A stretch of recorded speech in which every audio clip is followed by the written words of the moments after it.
ফরিদপুরে আধিপত্য বিস্তারকে কেন্দ্র করে আওয়ামী লীগ ও বিএনপির কর্মী সমর্থকদের মধ্যে সংঘর্ষ হয়েছে। সোমবার সকাল 8:30টার দিকে সদর উপজেলার কানাইপুর ইউনিয়নের ফুসরা গ্রামে এই ঘটনা ঘটে। ঘণ্টাব্যাপী এই সংঘর্ষে 30টি বাড়িতে হামলা ও ভাঙচুর করা হয়। এতে আহত হয়েছেন অন্তত 8 জন। এর মধ্যে 3 জনকে ফরিদপুর মেডিকেল কলেজ হাসপাতালে ভর্তি করা হয়েছে। ফুসরা গ্রামটি কানাইপুর ইউনিয়নের 9 নম্বর ওয়ার্ডে অবস্থিত। এই গ্রামে আধিপত্য বিস্তারকে কেন্দ্র করে একটি পক্ষের নেতৃত্ব দেন আক্কাস মাতুব্বর। তিনি 9 নম্বর ওয়ার্ডে আওয়ামী লীগের সভাপতি। অপর পক্ষের নেতৃত্ব দেন হাশেম খান।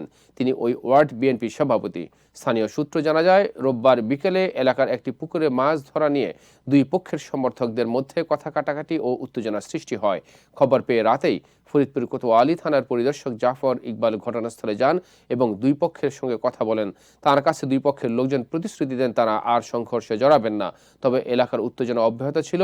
সকাল 8:30টার দিকে হাশেম খানের সমর্থকরা আক্কাস মাতুব্বর ও তার সমর্থকদের বাড়িঘরে হামলা করে ভাঙচুর করেন।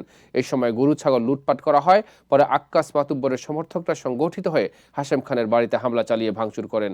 এই সময় অন্তত 30টি বাড়িতে ভাঙচুরের ঘটনা ঘটে।